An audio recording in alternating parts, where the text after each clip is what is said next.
सबको नमस्कार, प्रणाम, सत श्री अकाल।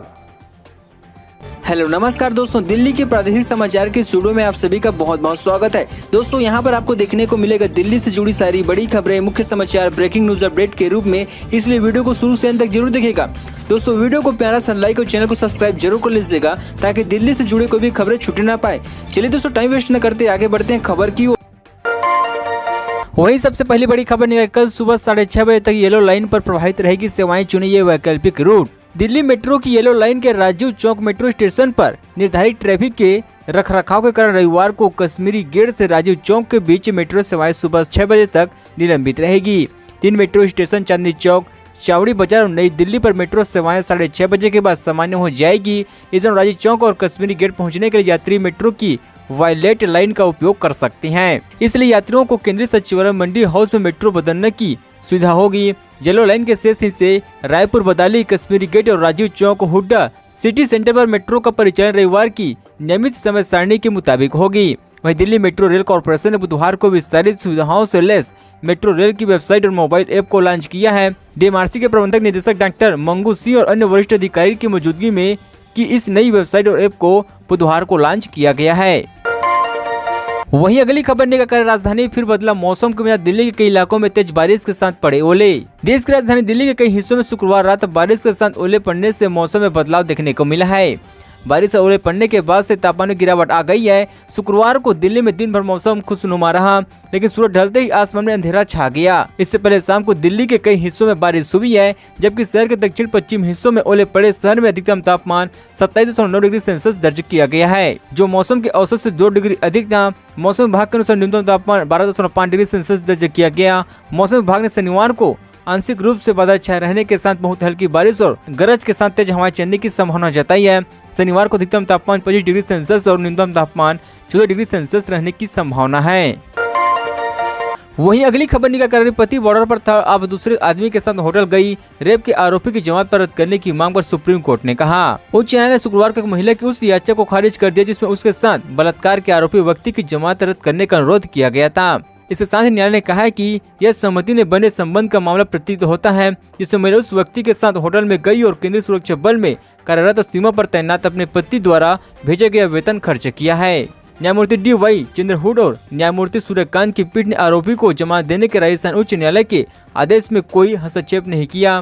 पीठ ने कहा कि आप अपने बच्चों को घर पर छोड़कर उसके साथ आरोपी के साथ रहने के लिए पास के एक शहर में किराए पर अलग कमरा लिया। इस तरह आप अपने पति का पैसा खर्च कर रहे थे, जो आईटीबीपी कर्मी है। सीमा पर तैनात उस बेचारे व्यक्ति को यह भी नहीं पता था कि उसकी पत्नी घर पर क्या कर रही है। वहीं अगली खबर निकालकर दिल्ली में गुरुवार के मुकाबले कोरोना के नए मामले में 96% की गिरावट, 460 केस के साथ 2 लोगों की गई है जान। दिल्ली में कोरोना के मामले गुरुवार को मुकाबले आज गिरावट दर्ज की गई है। पिछले 24 घंटों में संक्रमण के 460 नए केस दर्ज किए गए, वहीं 2 मरीज की जान गई है। दिल्ली सरकार द्वारा जारी आंकड़ों के मुताबिक 25 फरवरी को दिल्ली में कोरोना के 460 नए मामले सामने आई हैं। वहीं कोरोना संक्रमण दर घटकर 0.81% हो गई है, जबकि 24 फरवरी को दिल्ली में कोरोना के 556 नए मामले दर्ज किए गए और 6 मरीज की जान गई थी। गुरुवार को राजधानी में कोरोना संक्रमण दर 1.10% थी। दिल्ली में पिछले 24 घंटों में 56,984 लोगों के टेस्ट किए गए, जिसमें 460 लोग संक्रमित पाए गए हैं। राहत भरी बात यह कि आज 649 मरीज संक्रमण से ठीक भी हुए हैं, मतलब नए संक्रमित मरीजों की तुलना में ठीक होने वाले मरीजों की संख्या ज्यादा है। कम होते मामलों के बीच एक्टिव केस भी पहले से कम हुए हैं। कोरोना के कुल एक्टिव मामलों की संख्या 2276 से घटकर 2085 तक हो गई है। वो 1483 लोग होम आइसोलेशन में इलाज करा रहे हैं। वहीं अगली खबर निकालकर 30,000 रिकांड में चर्चित मोनिका भारद्वाज बटालियन भेजी, लिस्ट में 32 अफसरों का नाम शामिल। दिल्ली पुलिस के वार्षिक सम्मेलन से ठीक एक दिन बाद ही महकमे में बड़े पैमाने पर अफसरों की ट्रांसफर की लिस्ट भी सामने आ गई है। इस वर्ष दिल्ली पुलिस में अब तक हुए ट्रांसफर में आईपीएस और दानिश अफसरों को इधर उधर किए जाने की संबंधित यह सबसे बड़ी लिस्ट मानी जा रही है। इधर उधर किए गए अफसरों में कभी उत्तरी दिल्ली जिले की डीसीपी रहते हुए चर्चाओं में आई मोनिका भारद्वाज को क्राइम ब्रांच जैसे महत्वपूर्ण पद से हटाकर दिल्ली पुलिस की प्रथम वाहिनी में भेजा गया है। यहाँ उन पर दिल्ली पुलिस की 4th बटालियन का अतिरिक्त प्रभार भी रहेगा। तबादले सूची में दूसरा जो महत्वपूर्ण नाम शामिल है वह आईपीएस शिवसेना सिंह लंबे समय से Delhi police crime branch additional police commissioner पद पर तैनात है। उन्हें क्राइम ब्रांच से ट्रैफिक में इस पद पर भेज दिया गया है। तबादला सूची में कुल 32 अफसरों के नाम शामिल है। उनके पुराने और नए पद का उल्लेख किया गया है। लिस्ट के मुताबिक इधर उधर ट्रांसफर किए गए अफसरों की लिस्ट में 17 आईपीएस और बाकी 15 पुलिस अफसर दैनिक सेवा कहे हैं। तबादला आदेश के मुताबिक 6 महिला अफसरों को भी इधर उधर किया गया है। वहीं अगली खबर निकाल के कोरोना की तीसरी लहर में मरने वाले 191 मरीजों में मिला ओमिक्रॉन के वेरिएंट। 239 मृतकों के लिए गए थे सैंपल। दिल्ली में कोरोना के मामले पहले की अपेक्षा बड़ी गिरावट दर्ज की जा रही है। कोरोना तीसरी लहर में संक्रमण की वजह से बहुत से लोगों ने अपनी जान गंवाई। सरकारी आंकड़ों के मुताबिक कोरोना से जान गंवाने वाले 80% लोगों में ओमिक्रॉन वेरिएंट पाए गए हैं। सरकारी आंकड़ों के मुताबिक 22 फरवरी तक के लिए गए सैंपल में 80% ओमिक्रॉन वेरिएंट की पुष्टि हुई है। बता दें कोरोना संक्रमण की वजह से जान गंवाने वालों के नमूने टेस्टिंग के लिए भेजे गए थे। रिपोर्ट आने के बाद नए वेरिएंट की पुष्टि हुई है।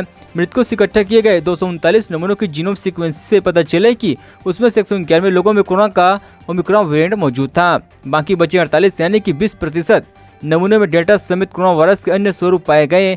बता दें कि कोरोना की दूसरी लहर में पिछले साल अप्रैल और मई में डेल्टा वेरिएंट ने खूब कहर बरपाया था। वहीं अगली खबर निकाल यूक्रेन से निकाले गए 219 भारतीयों के साथ पहली उड़ान सेमानिया से मुंबई रवाना। डॉक्टर एस जयशंकर ने दी जानकारी। रशिया और यूक्रेन के बीच छिड़े युद्ध के बीच कई भारतीय छात्र यूक्रेन में फंस गई हैं। उनकी वतन वापसी के लिए कोशिश शुरू है। इसी बीच यूक्रेन से बाहर निकालकर भारतीय छात्राओं को आज रात 9 बजे मुंबई एयरपोर्ट लाए जा रही हैं। भारत के विदेश मंत्री डॉक्टर एस जयशंकर ने जानकारी दी है कि यूक्रेन से निकाले गए 219 भारतीयों के साथ पहली उड़ान सोमानिया से मुंबई रवाना हो गई है। इसके लिए मुंबई छत्रपति शिवाजी महाराज इंटरनेशनल एयरपोर्ट ने पूरी तैयारियां कर ली है। न्यूज एजेंसी IANA के मुताबिक एयरपोर्ट प्रशासन ने नेशनल कॉरिडोर को भारतीय विद्यार्थियों के आगमन की तैयारी के लिए ब्लॉक कर दिया है। यह इंडियन स्टूडेंट एयर इंडिया के विमान A11944 में मुंबई पहुंचेंगे। इस बारे में एयरपोर्ट प्रशासन के प्रवक्ता ने जानकारी दी कि एयरपोर्ट की ओर से यूक्रेन के संकट से निकलकर मुंबई में लैंड करने वाले भारतीय छात्रों की पूरी सुविधाएं दी जाएगी। उन्हें किसी भी तरह की मुश्किलों का सामना नहीं करना पड़ेगा। सरकार की गाइडलाइंस को ध्यान में रखते हुए रात 9 बजे पहुंचने वाले इस यात्री के लिए एयरपोर्ट ने नेशनल कॉरिडोर को ब्लॉक कर दिया। एयरपोर्ट हेल्थ ऑर्गेनाइजेशन की टीम आवश्यक रूप से एयरपोर्ट पर इन यात्रियों के टेम्परेचर टेस्ट करेगी। पैसेंजर को कोविड-19 वैक्सीनेशन सर्टिफिकेट दिखाने को कहा जाएगा या फिर RT-PCR टेस्ट की नेगेटिव रिपोर्ट दिखाने को कहा जाएगा। वहीं अगली खबर निकाल अलगाववादी संगठन KLO की मदद में मणिपुर में कांग्रेस को हराएगी बीजेपी। पूर्वोत्तर राज्य मणिपुर में विधानसभा चुनाव के पहले चरण में 38 सीटों के लिए मतदान मंगलवार यानी 28 फरवरी को होगा और दूसरे चरण में बाकी के बचे 22 सीटों पर मतदान 5 मार्च को होगा। संभावना यही थी कि प्रदेश की सत्ताधारी भारतीय जनता पार्टी एक बार फिर से सरकार बनाने में सफल रहेगी, पर चुनाव के ठीक 3 दिन पहले एक ऐसी घटना हुई जिसे बीजेपी का पल्ला अभी भी भारी प्रतीत होता दिखाई देने लगा है। प्रतिबंधित संगठन कुनकी नेशनल ऑर्गेनाइजेशन ने एक फरमान जारी किया और सभी जनजाति मतदाताओं को आदेश दिया कि वह बीजेपी के लिए वोट करे। यही नहीं, KLO ने साथ में यह भी कहा है कि जो उनके इस आदेश का पालन नहीं करेगा तो यह माना जाए कि वह जनजाति लोगों के खिलाफ है। मणिपुर से अलग पृथक राज्य की मांग के समर्थन में KLO के पिछले लगभग 33 वर्षों से संघर्षशील है। जब उनकी मांग नहीं मानी गई तो संस्थाओं ने बंदूक उठा लिया और अपनी सेना का गठन किया, तो बंदूक के दम पर अलग राज्य की चपेट करते रहे, अलग राज्य की चेष्टा करते रहे। संस्थान का मुख्य पड़ोसी देश म्यांमार का है। वहीं अगली खबर निकाल यूक्रेन से अपने खर्चों पर वापस लौटने वाले झारखंड के लोगों को मिलेगी टिकट के पैसे। हेमंत सोरेन सरकार का बड़ा ऐलान। यूक्रेन में जारी तनाव के बीच झारखंड के बीच से लोग वहां फंसे हुए हैं। राज्य सरकार उन लोगों को हर संभव मदद पहुंचा रही है। ये जानकारी CM हेमंत सोरेन की तरफ से दी गई है। झारखंड के CM ने ट्वीट कर जानकारी दी है कि अपने निजी खर्चे से राज्य में वापस आने वाले लोगों को टिकट के पैसे झारखंड सरकार अदा करेगी। CM हेमंत सोरेन ने कहा है कि उनकी सरकार केंद्र के साथ मिलकर सभी राज्यवासियों को हर संभव मदद पहुंचाने का काम कर रही है। झारखंड के CM ने यूक्रेन में पढ़ने या फिर रोजगार के लिए गए झारखंड वासियों उनके परिवारों के खास अपील की है। उन्होंने कहा कि ये सभी लोग सरकार द्वारा जारी किए गए कंट्रोल रूम के फोन नंबर पर कॉल कर वहां फंसे लोगों की जानकारी दे सकते हैं। CM हेमंत सोरेन ने कहा कि राज्य सरकार केंद्र के साथ मिलकर सभी को हर संभव मदद देने की कोशिश करेगी। वहीं अगली खबर निकाल रेल यात्रियों के लिए बड़ी खुशखबरी। जल्द 60 प्रमुख रेलवे स्टेशनों पर खाने की डिलीवरी शुरू करेगा रेल रेस्ट्रो। देश की पहली लाइफ लाइन यानी भारतीय रेलवे में रोजाना करोड़ों लोग सफर करते हैं और अपने अपने व्यंगत पर पहुंचते हैं। भारतीय रेलवे में सफर करने वाले कई यात्री छोटी दूरी की यात्रा भी करते हैं तो कई यात्री हजारों किलोमीटर लंबी यात्रा भी करते हैं। लंबी यात्रा करने वाले लोगों को ट्रेन में तैयार खाना ही पसंद करते हैं, क्योंकि घर का खाना ज्यादा से ज्यादा एक दिन ही चल पाता है, उसके बाद वह खराब होने लगता है। इसलिए लंबी दूरी तय करने वाले यात्रियों में बैठकर पका पकाया खाना ही ऑर्डर करके मंगवा लेते हैं। इसके अलावा ऐसे भी लोग कोई कमी नहीं है जो ट्रेन में अपने सफर के दौरान बहुत शौक से पका पकाया भी खाना खरीद कर खाना पसंद करते हैं। अगर आप इस सफर के दौरान ट्रेनों में ऑर्डर पर खाना मंगवाना पसंद करते हैं तो आपके लिए अच्छी खबर है। जी हाँ, ट्रेनों में खाने पीने की चीज सप्लाई करने वाली बिहार की स्टार्टअप कंपनी रेल रेस्ट्रो ने अपना खुद का सप्लाई सिस्टम शुरू कर दिया है। यूनिवर्ता की रिपोर्ट के मुताबिक रेस्टोरेंट अपने सप्लाई सिस्टम के जरिए इस साल मार्च तक देश भर में 50 से 60 प्रमुख रेलवे स्टेशनों पर खाने की डिलीवरी शुरू करने वाली है। बताते चले कि रेल रेस्टोरेंट का एक ऐसी फूड डिलीवरी कंपनी है जिससे भारतीय रेल के IRTC ने अधिकृत किया है। दोस्तों खबर का सिलसिला बस यहीं तक। दोस्तों वीडियो जानकारी आपको अच्छी लगा वीडियो को प्यारा से लाइक कीजिए। दोस्तों चैनल पर पहली बार आए चैनल को सब्सक्राइब कीजिए ताकि आपको इसी तरह से वीडियो मिलते रहे। चलिए दोस्तों अगली वीडियो मिलते हैं। जय हिंद जय भारत।